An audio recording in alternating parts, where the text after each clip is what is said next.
MedBix Webcast is a new kind of healthcare media channel to break the silo mentality and foster interdisciplinary thinking. Our mission is to fill that gap and to create a curiosity through different lenses, tapping the passion that guided the historical figures in medicine and bringing present-day groundbreaking research to the front lines. We interview physicians and leaders in the industry about present-day healthcare challenges on our live programming. Hello, welcome to the MedBix Webcast. This is Ramana Annamaraju. I'm the host. I'm not Albert Einstein. My guest is now, he is a different color, different race, but he is a truly Albert Einstein in my view of the medicine. You know, that is really a special honor to invite Dr. Richard Allen Williams. He's a longtime friend from Los Angeles. He's joining, and his journey is amazing. From Delaware, he started all the way to Los Angeles. From a segregated world to, I wrote a small note, is a segregated world to stardom world of Hollywood. So is not as an actor, but as a doctor. That is a prominent cardiologist. I know him very well. We have been friends for a long time. He wrote several books. I will discuss about that books. This is really, truly a privilege and honor to bring it to my podcast. Dr. Richard Allen Williams. Let me bring him to the main stage. Dr. Williams, welcome to the MedBix Webcast. Thank you, Ramana. It's a pleasure to be here. Tell us, you have a long journey that you have. When I said that you dishwasher, I hope you didn't get offended. That you didn't get offended. I said that dishwasher to distinguished cardiologist. I said, tell us that journey a little bit. How that journey from a dishwasher to distinguished cardiologist you became. Well, I appreciate you calling me a distinguished cardiologist, and I accept that because I think I paid the dues over a long period of time to achieve that status. Let me just be very brief and give you a little background why I say that. 100 years ago, the American Heart Association was founded. And at that time, there were no Black cardiologists. Nobody who had established training as a cardiologist or who was permitted into training programs to become a cardiologist who was Black. And now we fast forward it to today, and we have hundreds of Black cardiologists. In between, I was able to impact upon that situation where there were none by founding an organization 50 years ago to this year in 1974 called the Association of Black Cardiologists. And the reason that I started that organization was precisely because of the fact that there were no Black cardiologists, or hardly any, before that time. Since that time, in the intervening 50 years since the ABC, or the Association of Black Cardiologists, was started, we have induced hundreds of young Black doctors to enter the field of cardiovascular disease. And as you know, this is extremely important because cardiovascular disease is the greatest killer of mankind, and particularly the biggest killer of African Americans and other minorities. So you can see why it's important for me to establish myself in people's minds as a Black cardiologist. That is extremely important that they recognize, that the listeners recognize the significance of that. I made a short video. Dr. Williams, I made a short video about you. I wanted to just present to you and see, then just a brief description about you. Let me play that video after that, and then I will come back and ask questions if you don't mind. Of course.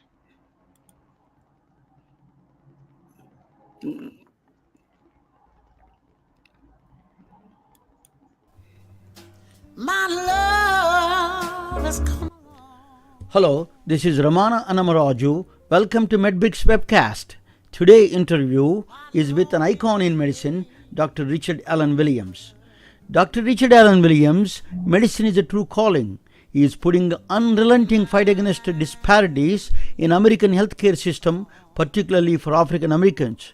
This Harvard-educated cardiologist has numerous awards and honors throughout his long distinguished career. He has a long-standing relationship with the Harvard School of Medicine in Boston and UCLA in Los Angeles. He is a recipient of numerous awards that include a Lifetime Achievement Award from Harvard School of Medicine and UCLA. Black Enterprise magazine recognized him as one of the 100 best doctors in America.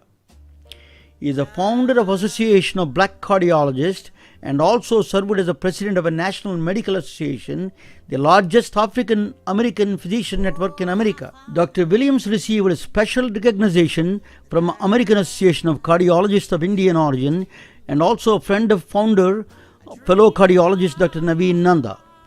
On this July 4th, 2020, America's Independence Day, about honor and duty, it is worth noting Dr. Williams served as a commanding officer for U.S. Army in Germany in 1960s.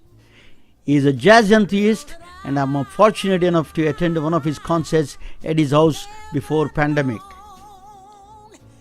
Dr. Williams authored several books. One of his first books, Black-Related Diseases, published by McGraw-Hill, and his recent book, Blacks in Medicine, both are selected by Smithsonian Museum of History, recognizing his seminal work for African American health disparity. The book, Blacks in Medicine, is socially conscious, culturally relevant book, explores the little-known history and present climate of Black Americans in the medical field. It reveals the deficiencies in the American healthcare structure that have contributed to the mismanagement of healthcare in the African American population and examines cross-currents that intersect with the major events, like the ones we are facing now, the pandemic and the racial protests. My love has come along. Yes, so Dr. Williams, that is, I wanted to show that brief interview about you. I don't know how you like it. You love your jazz and everything. That is a brief description of you, very, very brief description of you. I don't know how much you liked it or not, but I did. Thank you. For doing you were born in Delaware. You came from Delaware. So I moved to South. I was in most of my life in Georgia, Atlanta, Georgia, the center of the Martin Luther King and the civil rights. You are in the North. You didn't feel that. Did you feel that segregation as felt in the South, even in the 1950s? Tell us a little bit about that. The situation for blacks in the northern states versus southern states, if you don't mind. Well, let me remind you that knowledgeable Black people considered the northern states, and especially what we call the border states like Delaware and Maryland, up south. Not that they were truly northern in the sense that there was no discrimination or segregation, but in the sense that it was more subtle, not as open as it was, for instance, in Georgia and Mississippi, but it was still there, and they let you know it. So we considered places like Delaware up south. It's interesting. Yeah. So that's let me turn off this thing and then we can talk. So Delaware is up south. So you're very progressive, probably compared to the South, very, very progressive whites are there. So you have a good education. What is your father and mother? They are inspiration for you. How did you get this among all the people that the education is not lacking everywhere? Where do you got the inspiration to study hard and then become a doctor?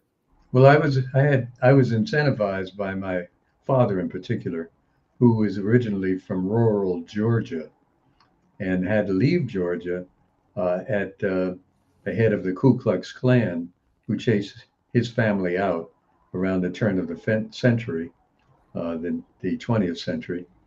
And they moved north to Delaware, where they settled after crossing the Mason-Dixon line, thinking that they were going to be rid of segregation and discrimination, but not so fast.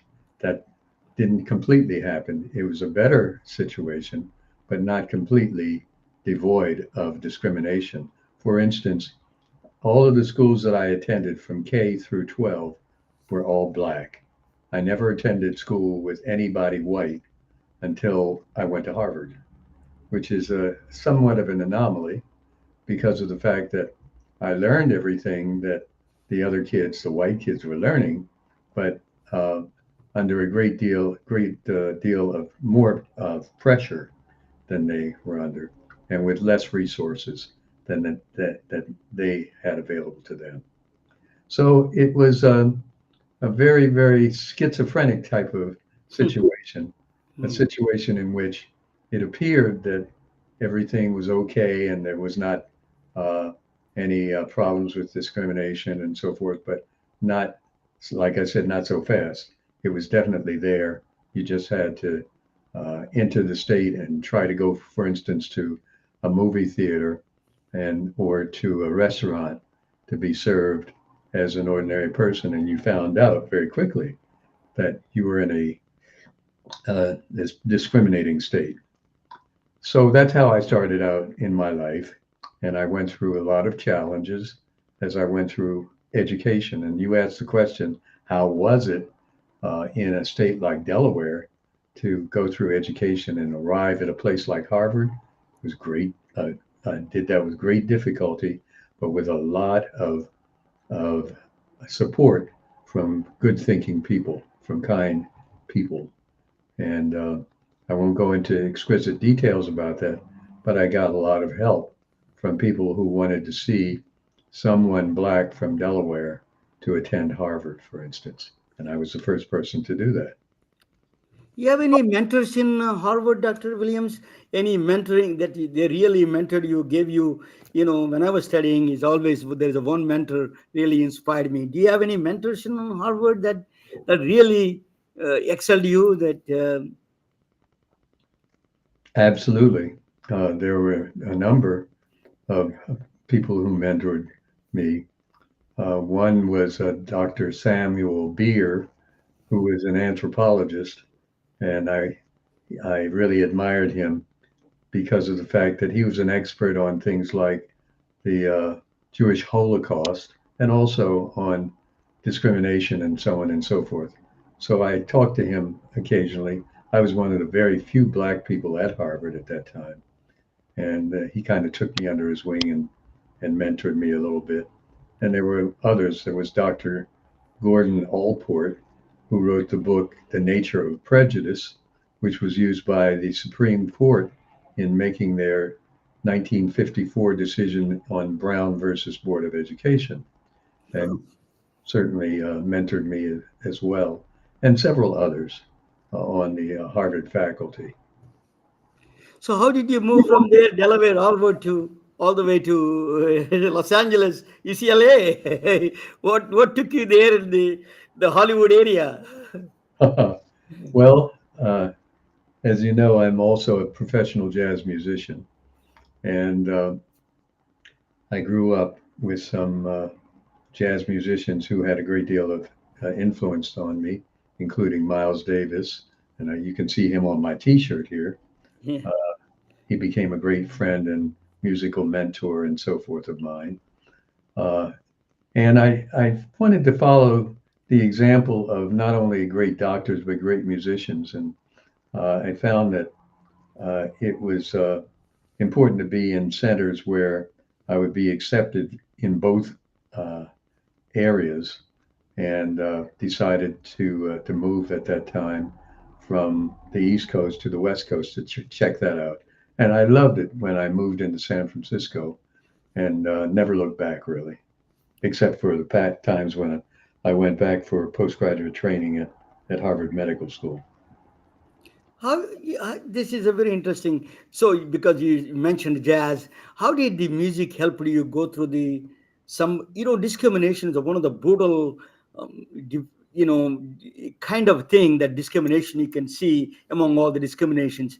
How the music helped you to overcome certain the people, the climate, the people looking at you, and all those things. How did the music help you?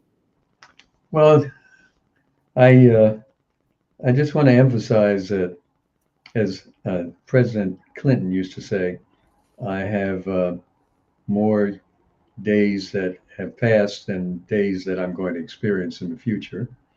And I decided that I needed to use those days that I have for the greatest benefit to myself and to others. And that's when I decided that I needed to establish a firm synergy between music and medicine, which naturally exists. And it's something that all through my career I have emphasized to my patients and to my colleagues, that you can get a great deal of medical benefit out of music, from listening to music and definitely from playing music. And I think that uh, I'm proud to say that I'm a good example of that. I've reached the tender age of 88 years old, and I think to the large extent I'm in good shape and so forth because of my affiliation with music. So that's the My, answer here. my son is he's a neuroscientist, and he did a master's in neuroscience from Yeah. Vanderbilt, and then he became a rap artist. He produced two albums, and now I saw the music as a medicine. It's such an influence. It has a really therapeutic and influential, that you can. That is a re-emphasizing more. The music is a universal language. People, for example, in India, they love rap. Very strange. They don't like rock and roll, anything. India, they love rap. So in a Punjabi, for example, rap. So there is a music as a universal spirit to it, right? That Williams. Well, your son knows this. There's a connection, neural connections in the brain, which are very, very sensitive and responsive to music, and which are beneficial to our well-being. And that's something that I don't think that we've sufficiently capitalized upon. So one of the things that I emphasize to my patients is that, along with the medical therapy that I'm giving you, I want you to have some musical therapy as well. And while you're healing, use the healing nature of medicine to make you better. And I think that's worked remarkably well in a number of cases. Let us talk with a little tougher subject: health equity and disparities. Sure. Why we could not, this has been a topic and everywhere. Now I'm in the center of Silicon Valley. Now they're talking about AI bias. Do you know this study? I don't know. I want to recall this study from Dr. Robert Pearl. I was talking with him, that they said that they spend United Healthcare and then Optimum. They did a study. They spend less money on the black population. The AI concluded that, so they don't get sick more often. So we don't need to spend that much resources. They don't need to allocate more resources. That is a wrong conclusion by us, because they're getting discriminated. They're actually not seen by doctors. Those kind of things. Do you what is the give me your perspective on the health equity? You wrote several books. So let us talk about that a little bit more in detail. Well, I think that you have to be very cautious in employing AI until more information is known, and until we have greater surveillance of its effects. One of the things that I'm cautious about is the fact that AI uses algorithms which can be uh, personally biased by the program, the person who creates the algorithm. And if that person who creates the algorithm has biases, they can be injected into the algorithms. And as a result, you get not less, but more discrimination, more disparities, and so forth. And so we have to be careful of utilizing AI to a an exclusive extent, and make sure that the people who are programming these algorithms for AI are very diverse enough so that we don't have concerns about intrinsic biases which may be injected into them. Yeah, absolutely. That is one thing that you don't see. lot of black population in Silicon Valley. You hardly see any black people here, Dr. Williams. It's a You're right. sad situation in that sense.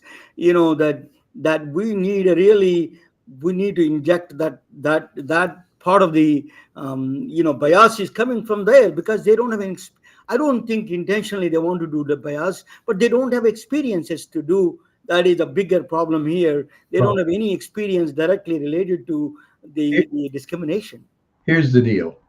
You have AI on the one hand as a new concept and so forth, and then you've got the old situation. Let's say the medical system, hospitals, doctors' offices, clinics, and so on and so forth. On the other hand, now how can you compare those two? How do they compare? They compare very well in regards to the way that they're made up. If you look at the very top of these structures, you find that there is very limited diversity. And to the extent that these institutions, these organizations, these uh, AI concepts are exclusive, that is, do not include enough diversity, to that extent, they're going to be discriminatory. And so you're not solving anything with, as far as healthcare disparities are concerned, by interjecting AI if you don't have the programming done by a diverse group of people. That's where it all has to begin. It's a common sense type of thing. My mother used to teach me, look at the background of everything and make sure that there's enough common sense that's being used in creating these things. And the common sense situation here is that you got to make sure that you're not creating a monster in the pursuit of trying to uh, find a solution to things like healthcare disparities. Common sense is not that common, Dr. Williams. So, but let me ask you the question. We have a President Clinton, President Obama, a lot of Democrats, and a lot of some people try to, even George Bush. They were trying to help the black community. They allocated a lot of funds to the. Why still we struggle with these disparities with all the leaders in the place? Still, that is not solved. We have not even come to the closing to Oh, solving this problem. What that's do you? that's easy. You can't solve the problem of healthcare disparities and the problems of the social determinants of health by throwing money at them. You cannot do it. That's what we've been doing so long. You know, we have statistics which show that we spend more money on health care in this country than 35 of the other nations combined. And we spend something like $4 trillion a year. It's a third of our gross national product on healthcare. And yet we rank somewhere around 30th or 35th in the world in regards to the nature of the quality of our healthcare that are delivered, especially to those most in need. Now that doesn't make sense. That's a disparity in and of itself. And so there's got to be a reason for that. The reason is in the structural racism which underlies the delivery of health care. And until that is eliminated, we're still going to have a continued problem. How do you eliminate it? What you do is to focus on the social determinants of health, which, to make things very simple, include things like deficient transportation, deficient access to health care, poor nutrition, those so-called nutritional deserts that exist in the ghetto, a number of other things. Certainly the fact that patients don't get the same standard of health care delivery that others do. But the main thing is these social determinants of health are the big issue in regards to the continuation of these healthcare disparities. They are the main item. Poor housing. How in the world are you going to create a better healthcare system when you've got people who go to a doctor, if they're lucky, or to a hospital, get treated, and then have to go back to poor housing, living with roaches and rats and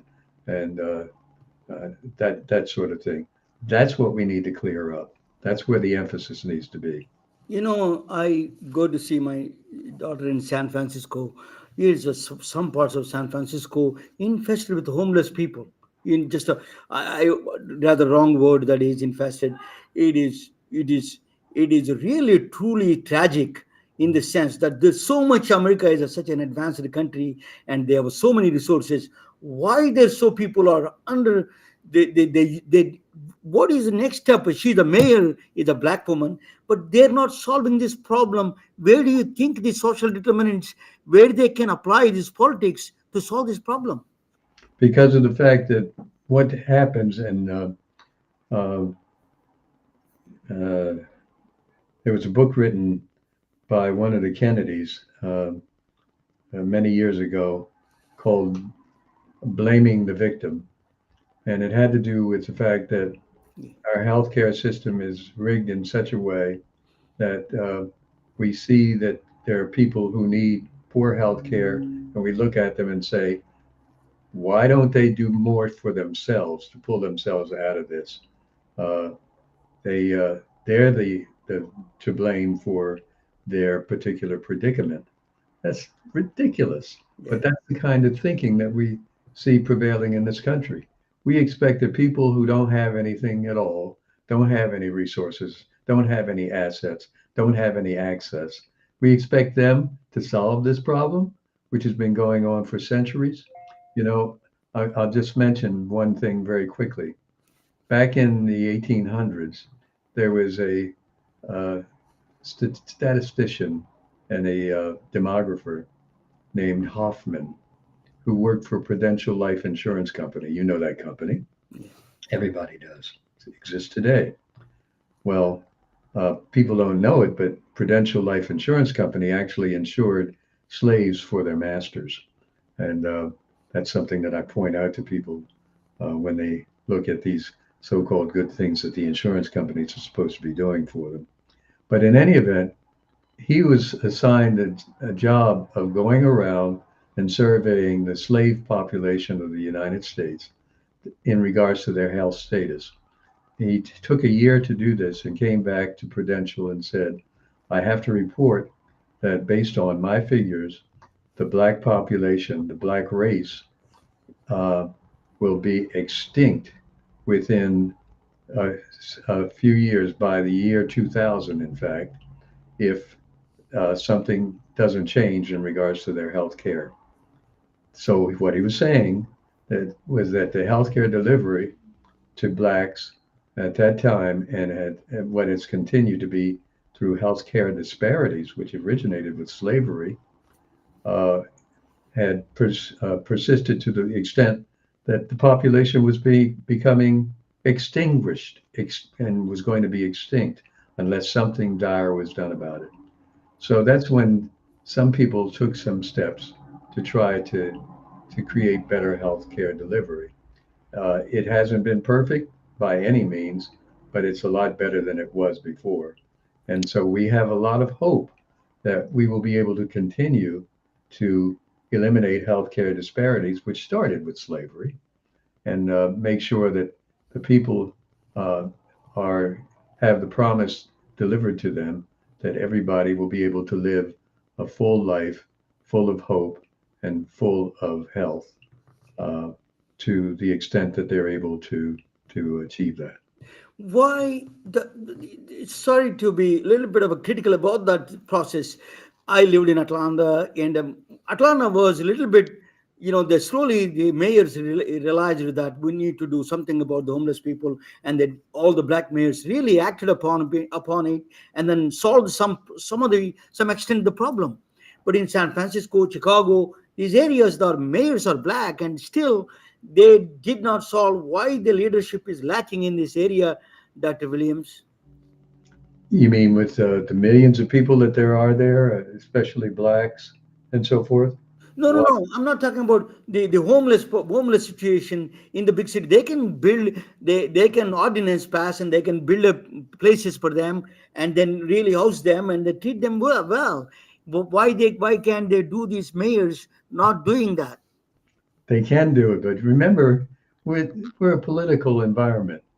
Uh, it's not it's not beneficial politics, let's say, to do something that helps people who are homeless and powerless and resourceless. Uh, what does that? How does that help a mayor or a governor or whoever it is to help homeless people achieve an abode or something of that sort? I mean, they mouth a lot of things. They say, yeah, well, we need to get rid of this homeless problem, and these people need a better life and deserve better care, and this and that and the other. But in actual fact, what does that do to help their bottom line? Nothing, really. Um, it's not going to get them more votes, and that's what it's all about. That is where you need a bold leadership. That is what sometimes you have to take that strain Dr. Robert Perla was talking. You need a bold leaders, people like you write a books and then become a political leaders. You should be running as a president in my view. So I think leadership qualities like Martin Luther King he says that injustice of all healthcare disparity is the worst injustice in that he claims that. So I think that we need to politically, the needed leadership has to raise up, and then even a medical leadership is not lacking. Something is missing there in the leadership side of it, in the medical side. They don't address it strong enough and forceful enough to see these disparities and then discrimination. These things has to be come from medical community. People like you writing books, but I think there needs to be a lot more people like you. We need them in the next generation. Uh, I'd love to see your comment on that. Well, there was uh, a situation. This is a comic strip type of situation that I'm going to quote. Um, a situation in the armed forces, let's say, that was portrayed in the comic strips, and the situation was where a general sent a private to sneak over on the German lines to try to find out what it was that they were doing that was so successful and beating us at that time in certain things. And so this private went over and investigated and looked around and came back, and he said, "Sir, I wish to report to you that the problem is not them, it's us." And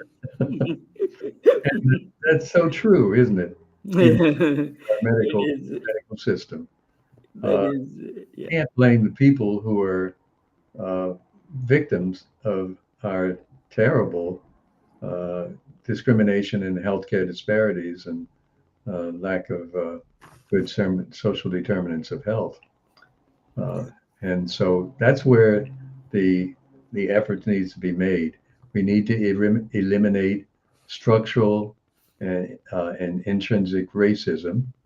And until we do that, get rid of racism, we are going to continue to labor. And we do that by trying to implement what is called DEI, that is diversity, equity, and inclusion, and also belonging. Those are buzzwords that are used now, and which are under attack in states like Florida and Mississippi and Georgia and so forth, and Texas. In fact, many states are now railing against the use of DEI education in medical institutions. The state of Texas has passed a law against it. The state of Florida has passed laws against it. And I have seen these up close and personal in operation. It's terrible because they don't want people to know the truth. They don't want people to be able to look into these systems and realize what is going on and blame the government. They want to try to say, now we're doing what is necessary to protect the people, which they're not. Can you give us a specific plans? The buzzwords are good, but let us talk about what are the couple of things or 2-3 things that you can mention, reduce the disparities and create a health equity and disease burden on all of them. Can you give us a little bit of pathway to that process? Well, first of all, people need to be educated about what they're being victimized about. Folks don't know it, but they're being cut while they're asleep. Uh, they're and they don't realize it until they wake up and their heads fall off. Hate to put it that way, but uh, things are sneaking up constantly behind our backs and victimizing our populations of people, especially people in need. And until more is done to uncover this and also educate people about what they're being exposed to and victimized with, they're not going to know, and they're going to continue to tolerate it and say, hey, like when I was a kid, I didn't know that I was being discriminated against, and I didn't know what the impact was until I got old enough to see, oh yeah, well, this is the reason that this or that or the other didn't happen, and why I had such a hard time even getting into Harvard because of discrimination. So that's number one, education. Number two is we have to make sure that the people who are responsible for delivery of health care are brought to task. That means that they don't even know, and honestly really don't know, that they're being discriminatory in many cases. Yes. Studies that have shown that. They don't know that, for instance, they have intrinsic biases which operate against people of color. They also don't know or don't care about the fact that these things can be harmful all the way to the point of death in many cases. And until they are educated, we're still going to have a tremendous job fighting disparities. And that's what we do through the Minority Health Institute, which we have done for the last 40 years in educating physicians as to how to take care of people of color based on their cultural traditions and their needs and the assessment that they themselves give as to what they need. It has to be a patient-centered type of situation where we go to the patient and say, what is it that we're missing? What aren't we doing for you? How can we help? Not enough of that is being done. So even in medical community, you have this bias in a sense that the pain, black patients can tolerate more pain than regular patients, even among the medical community. Tell us a little bit about that. You mentioned in your books about that.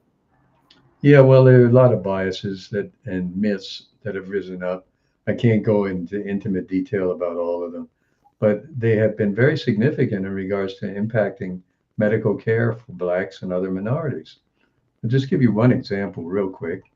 You know what a pulse oximeter is? Yes. It's a little thing that of course you know, little thing that you put on the end. Oxygen saturation levels, yeah. It measures your oxygen saturation and your pulse rate. Okay, the oxygen saturation you would think would be something that would be equivalent for all of us, but it's not. It's at least not as it's measured by the pulse oximeter. Yeah. Pulse oximeter gives an overestimates oxygen saturation for blacks because of the depth of the skin color. Now, why is that important? I won't make a big issue out of it, but during COVID, Yes, it is a big issue. a great deal on OT2 saturation in order to indicate how much impacted the respiratory system was by COVID.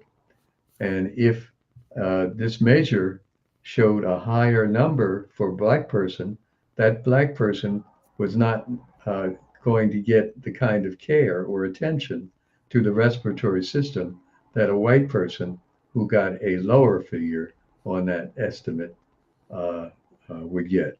And so just by virtue of use of an instrument like that, which gave a false number, we see a healthcare disparity, and a very critical one, because people die if they don't get the proper respiratory care for COVID.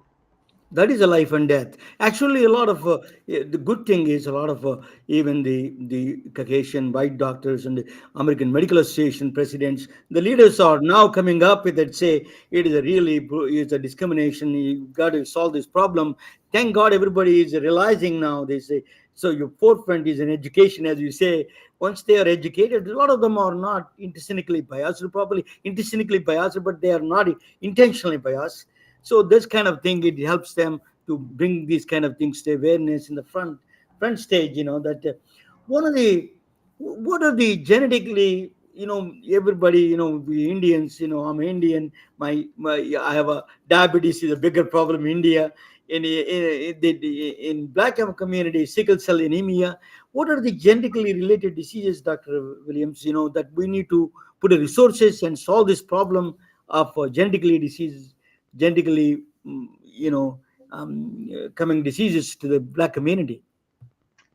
You mean what can be done by the black? What kind of resources we need to solve this sickle cell anemia, for example? Hypertension among the blacks are much more higher. What is the reasons, and can we solve this problem by putting the resources? What is the way to solve this problem?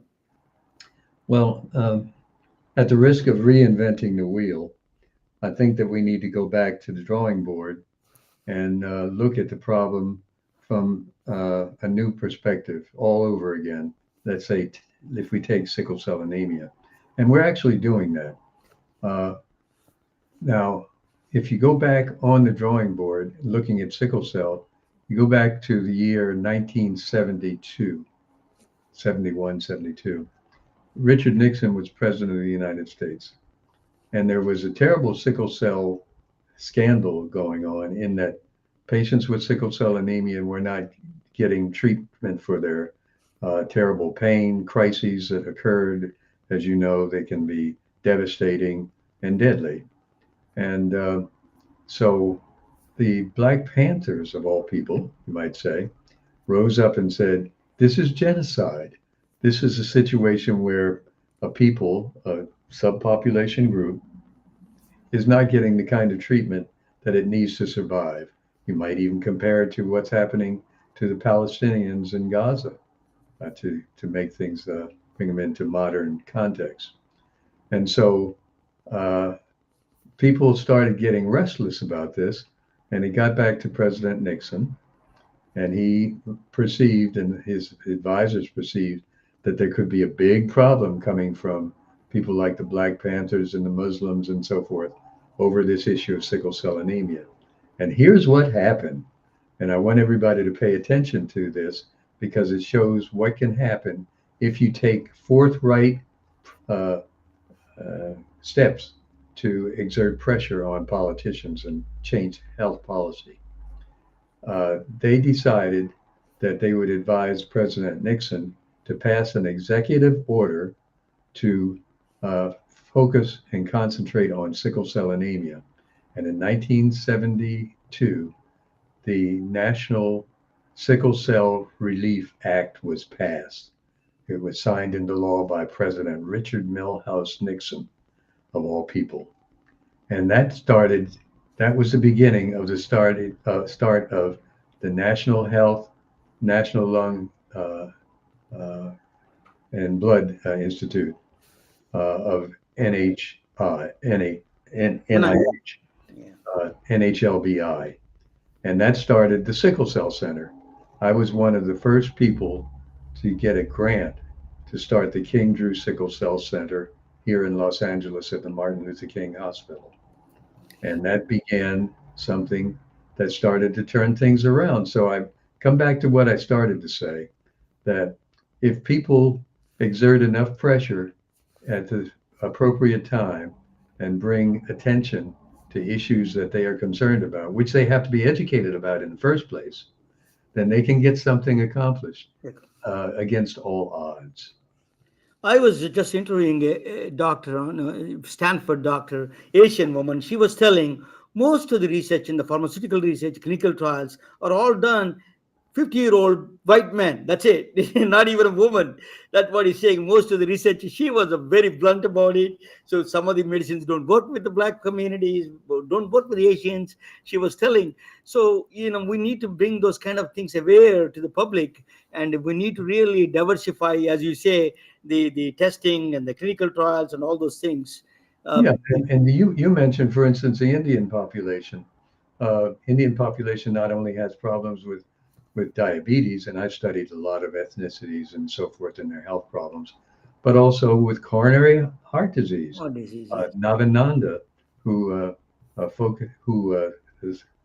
founded the AACIO, was one of the persons who focused on this and made certain that everybody, as much as possible, knew about this as being a problem not only for the Caucasian population and the Black population, but also for the Asian Indian population here in the United States, mainly because of the change in dietary habits and so forth in people adopted after they moved from India to the United States.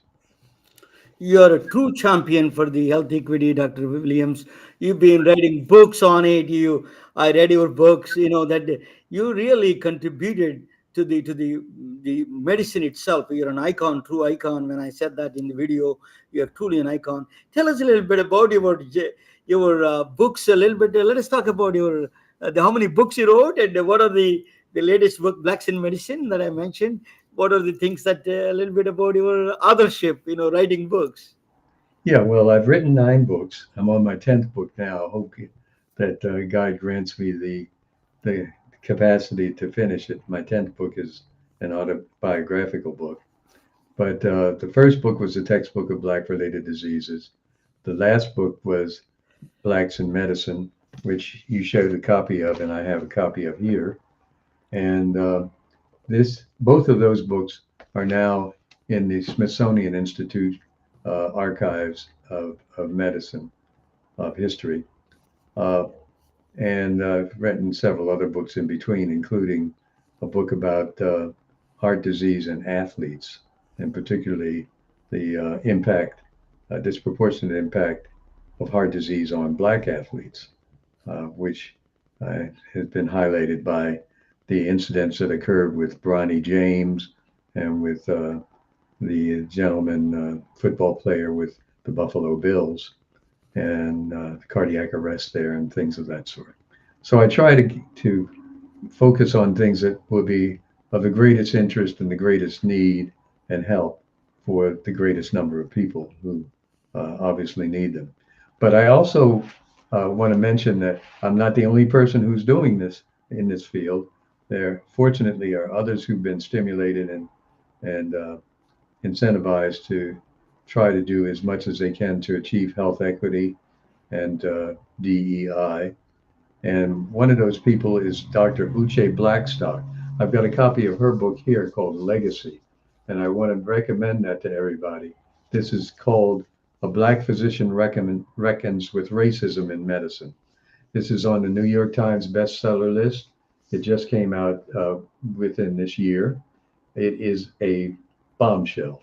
And it gives you an idea of what the younger generation of physicians, not just Black physicians, but others, are thinking and trying to do to turn this problem around.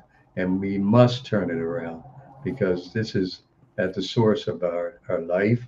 This is what it's all about.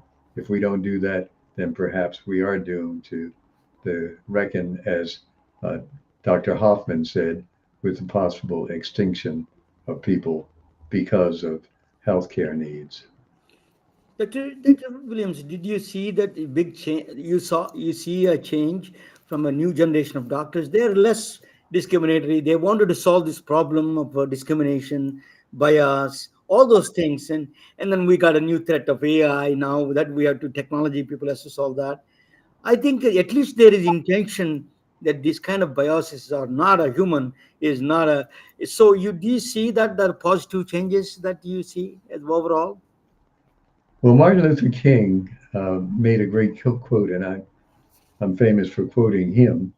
One of the quotes was, "The arc of the moral universe bends in the direction of justice. In other words, if we follow that arc for long enough, we'll see that it'll land in social justice, with social justice being uh, uh, recognized and achieved, such as in the George Floyd case and other things. But just as in the George Floyd case, we must remember that people are very peculiar. They tend to live in the moment. And before you know it, something like George Floyd is forgotten about. And so, with all these young physicians who are coming along, who are impressed with all these things that are happening and say, we want to change history and make certain that everything is going to be all right for future generations. Just bear in mind, everything that you do, unless you make sure that it has an enduring capacity, is going to be evanescent. It will be gone in a moment, in a flash, and you will be gone, and everybody in the future will say, uh, Dr. Richard Allen, who? What did he do? What lasting and enduring impression and impact did he have on the delivery of health care? Well, that's up to the people who are receiving the health care. That's up to the public. That's up to the policymakers to try to put things into effect that are durable, such as the uh, Healthcare Reform Acts that President Obama signed into law. Those things are enduring, and they are helping millions of people survive and stay alive. So those are the things that make the difference. You can't just talk the talk. You got to walk the walk and make sure that whatever it is that you want to try to put into effect is really of enduring quality. Nobody I know that who says, who is Dr. Richard Allen Williams? Everybody knows you, Dr. Williams. You're an icon. Let's talk about your street name. Then you got the Presidential Award. You got the Harvard Lifetime Achievement Award. I told in the video.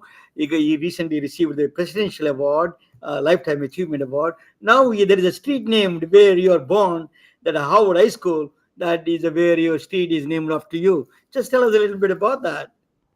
Well, thank you for asking about that. That's an event that's going to occur on June 30th, 2024, in my hometown, my original hometown of Wilmington, Delaware, where my family grew up with Joe Biden's family, by the way. And he was my late brother's best friend. And so Joe Biden is also a friend of mine and may come to this event, by the way. Yeah. He lives not too far from there. But it's an event which has been put together by some folks who kind of think that what I've done over the course of my life and career have been significant, not only because of the impact that they've had on healthcare disparities, but perhaps on the uh, the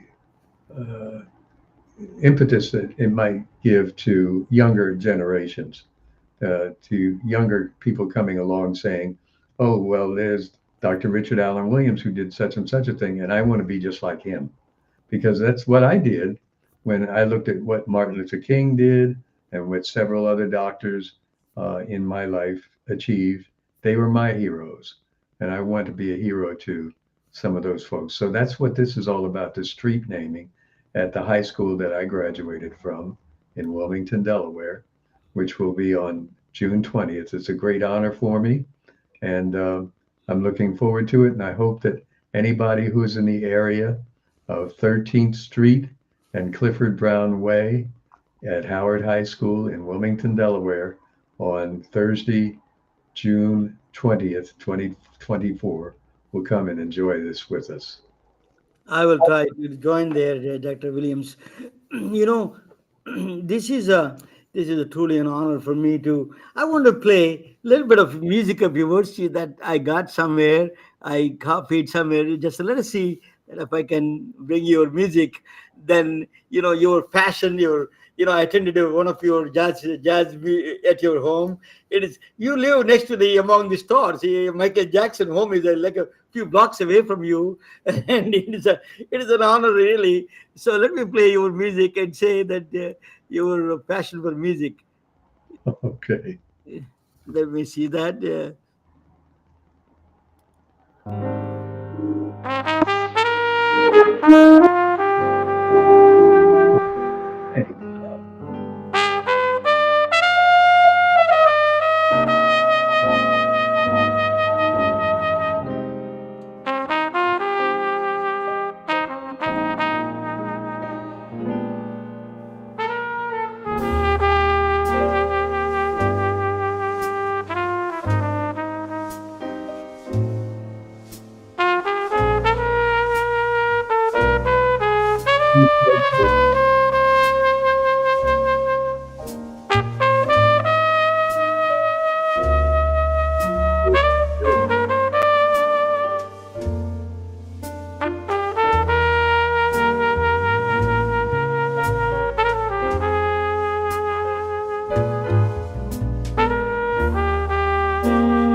Beautiful, Dr. Williams. That's a beautiful. Yeah, I cannot let me bring you to the. That is a beautiful music he played for. It's a sad music or something he made for memorial for Clifford. I think I got it from YouTube. Yeah, the song called "I Remember Clifford." Clifford, yes, that's a music. Beautiful. My mentor. Yeah, you did a Miles Davis. You played with a lot of musicians. Last time when I met you last year, you were talking about our minds are sharp. We can keep it at your age. You kept it that you're talking about CRISPR. I was shocked. Really, a lot of scientists have a problem understanding it. You're really talking about CRISPR. This How do you keep that mind sharp, Dr. Williams? You are up to the mark. Technology you joined without any problem. How do you do that? Just tell us, all of us, how we can follow you. I drink good single malt scotch at least once a week. I'm just kidding, but I do. What a beautiful message for that. Take care. No objections here. I walk a couple of miles a day now. I don't run any more marathons like I used to when I ran Boston Marathon in New York and LA and all that stuff. But I do get my exercise in, and I practice my music every single day. So those things keep me together. And all I can say is I keep putting one foot ahead of the other one, and hopefully I'll be able to keep going. Dr. Williams, you are truly an honor for me. You're a friend, a longtime friend, you're a family friend. My children, a really honor to know you. I know you for a long, long time, 30 years, more than 30 years ago I met you. It is truly an honor and privilege, sir. I want you to long life for you. And we want to be beacon of hope for all of us. And not only next generation, next generation should be looking for you. And your name should be in the golden letters, for for every race. Thank you so much, sir. And I just want to say that I am honored by you for choosing me for being on your podcast. This is a distinct and distinguished honor for me, and I'm happy to do it. And thank you so much for that. Thank you all. Thank you so much. Telling their stories through our patented designs that can be worn on scrubs, t-shirts, printed on conference bags, and endless other promotional materials. Daily Wear for Medicine is the first ever of its kind to create curiosity in medicine through visual art. We at MedBricks are celebrating unsung heroes of the past who made enormous contributions to the field of medicine through our unique campaign called Daily Wear for Medicine. You can wear it, carry it, and give it.